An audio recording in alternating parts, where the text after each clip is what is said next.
My friends, I've made it to the North Lake Tahoe area outside of Tahoe City and Incline Village.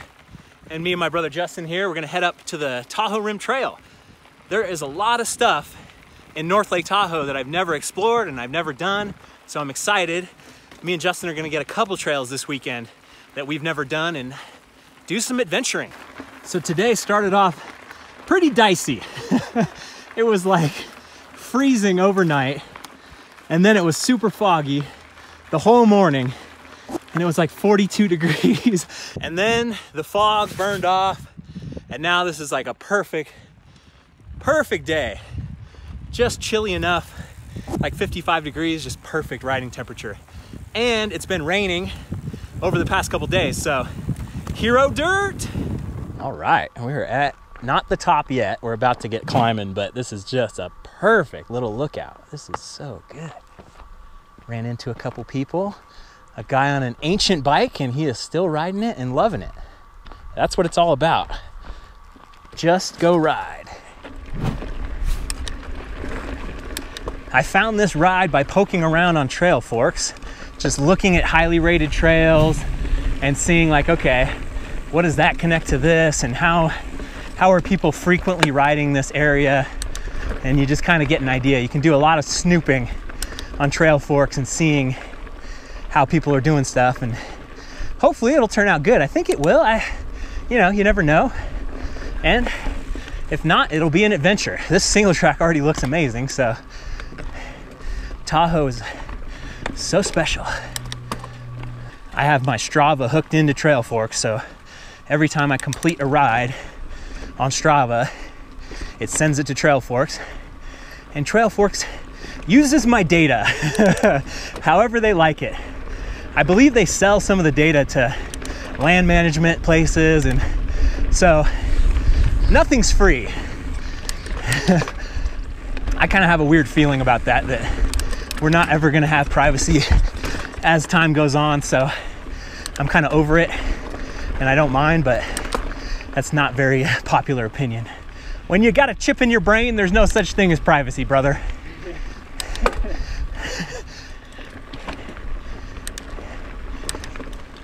This is why I called my channel BKXC. This is our kind of cross country. And I was just watching Eric from BCPOV, his video about how the world champs cross country was gnarly. So it's not just fire roads anymore. Man, this is so perfect. I sometimes wonder, like, if people actually knew what you got to see and you go out mountain biking, they would just be overrun with people. But backpacking is the same way, hiking is the same thing. Okay, we've made it to the Tahoe Rim Trail. Half a mile. Oh, we haven't made it. Proper post seems okay. Good. Definitely a better lever. We upgraded the lever on Justin's bike. He had to vulture a couple more parts off of my Bronson, which is definitely needs a couple bits and pieces to get it back up and running again. But Justin had the old push button, crappy RockShox reverb lever, and he bought the wolf tooth remote that takes like the hydraulicness out of it. Like I don't know exactly how it works, but it worked. All right, we're on the Tahoe Rim Trail now, and we're gonna be on this thing all the way back. You can camp within 300 feet of the trail. Portable camp stoves are not allowed unless you have a campfire permit. And I think as camping etiquette goes, you want to be out of sight of the trail. It's not always possible, but you try to do that. But because this isn't a highly impacted, highly backpacked area, you don't need a permit. You just come out, and if you find a camp spot, you find one. A few years ago on Labor Day, I did a bike packing trip before I started my channel and went around the lake, camped 2 nights, and it was great. No permits, no crowds, had it all to myself. I did camp in an illegal spot though. I camped at Marlette Lake, which you're not supposed to do, but I was out of gas and out of water. But then I camped at Star Lake, which was super cool. Totally above board. Justin and I were just talking about how we've probably seen more wildlife road biking than mountain biking.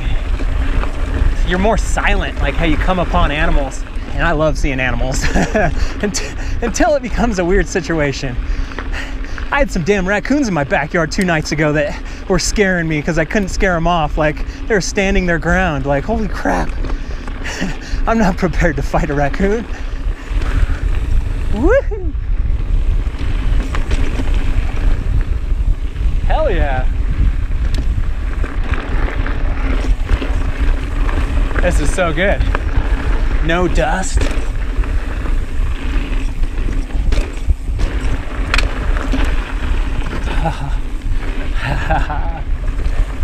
Typical Tahoe. Perfect ribbon. We're just above 7,000 feet now, so feel the altitude. The gradient on that whole climb was so perfect. This is a little more upright. They do trail work on the Tahoe Rim Trail. I'm sure they maintain, they cut down trees, but they've built it in such a way. It's so sustainable. It covers up with snow in the winter and then dries out and it's ready to go once May or June, or this year August, rolls around. You just can't have this many miles and have to micromanage every single foot. Justin's still much stronger than me on the climbs, and there's only one reason. When someone is better than you at something, it's because they do it more often. So Justin probably rides more than me.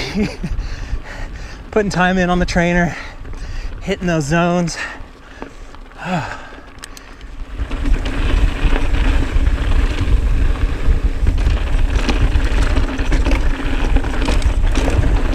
Nice. Man, it's a lot of bang for your buck. A lot of traversing, not losing all the elevation. Pretty good. So the Tahoe Rim Trail does circle around the entire Lake Tahoe, but the west side, there's a lot of trail that is all in wilderness. So it means it's off limits. There are weird ways to like go way out into a whole different zone and then come back on the Tahoe Rim Trail. There's no way to really bike pack the whole thing just by staying on single track. But what we have right now is amazing. This is primo stuff.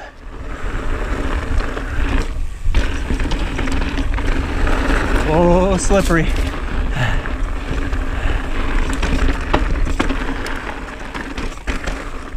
That's kind of cool. It keeps dropping and climbing. I'm impressed. Reminds me a little bit of Loon Lake. That was when I first started my channel. Took Justin out on that ride. I swear he didn't mountain bike for a year after that ride. It was a death march. Pretty cool.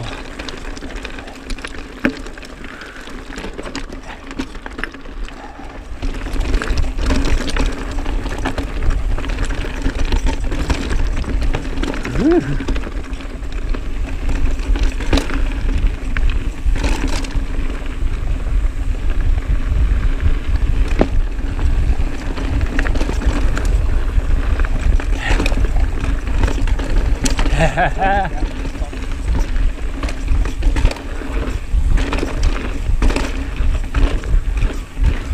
Oh.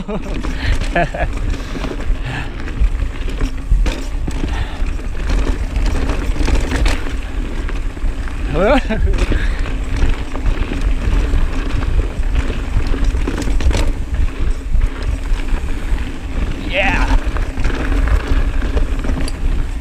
I know we're not done yet, but this is probably one of the best super accessible intermediate rides ever. Just so good. The first few miles were, you know, it was road and kind of confusing fire road, but everything we've gotten out of since we got on the single track, this is just so good. A couple little spicy spots to keep you honest, but for an intermediate rider, this is like a dream. And I know a ton of you guys are watching from the Bay Area. This is so cool. Howdy, howdy. Just us two. Have a great one. That's the one thing I found on the Tahoe Rim Trail, man. Really good interactions with hikers. Everybody's happy, having fun. Good sight lines too, to be able to come upon people. And we're ripping a little bit, but always in control.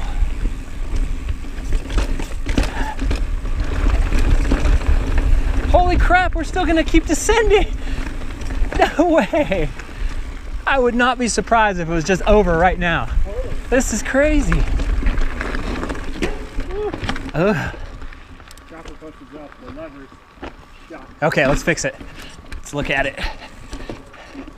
It lasted one ride. Kennedy Brothers mechanics on the job. Whatever happened, at some point, like this was a little too loose and this got pulled out, and we were thinking the little cap, you know, like the little ferrule cap that you put on the end of wires, that was probably the only thing holding this on. And then once that kind of got pulled off, boom, we were almost thinking that the bottom cable got disconnected from the dropper post, and that would be catastrophic, but that was not bad. We just pulled on this a little bit with some pliers, and we're back in action for now.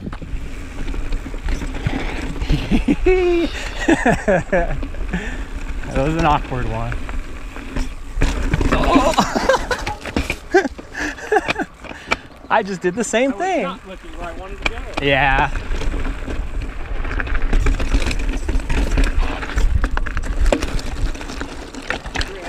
I know. Holy moly.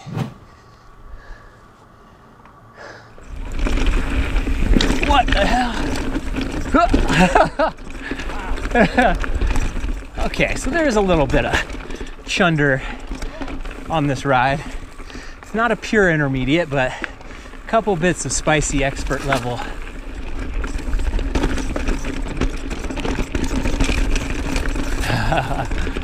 A little more chundery now.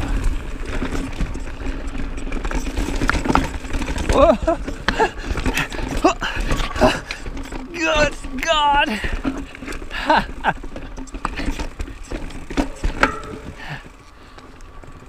You got it? Nice. Hell yeah.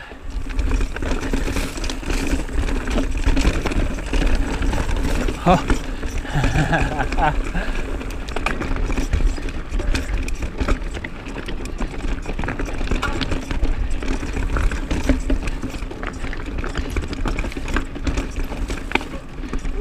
Yeah. Oh yeah. Holy crap. That was intense.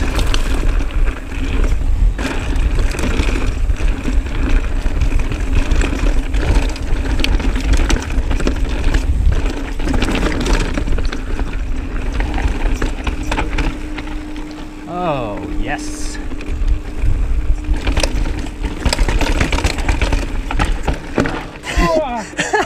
He got it. Watch for cars. Justin was hit by a bus. I honestly think that was the best ride we've ever done together. Like, that was Really good. I cannot believe I've never heard anyone talk about that. Top tier cross country. If you come out thinking like enduro and downhill, Yeah, you'll probably it's- be like, oh, too much pedaling. But that like, was if you're looking so- for a cross country loop, that was That was fucking- good. Man, I gotta check the mileage. So it's supposed to be 18.8 miles, and I was like, yeah, 18.9 miles, almost 3 hours. The route on Trailforks is called like 4-hour loop, so if you're a little less technical or aerobically inclined, it'll take a lot longer, but I highly suggest it. This is gonna be on my list of must-do rides for sure. So after the ride, we headed down to the old bridge tender over there. It always has pretty damn good burgers. Justin got a burrito. Now we're at the Fanny Bridge. They call it the Fanny Bridge because everyone kind of leans over and you can see their butts. And, is there anything down there? Not seeing anything. So we got a pretty good recommendation for dinner. The Old Tap House, I hope that's what it was called. And we both got the meatball pizza, and it was really quite good. And then of course you got to get the soft serve ice cream. I got the caramel, Justin got the hot fudge. And yeah, what a great day. This was perfect. A ride I didn't know existed turned to blow my socks off. I hope you guys get out there and ride this thing. It was awesome. We're gonna do a couple more Tahoe rides, so hope you stay tuned. Thanks for watching, you guys. I'll see you on the trail.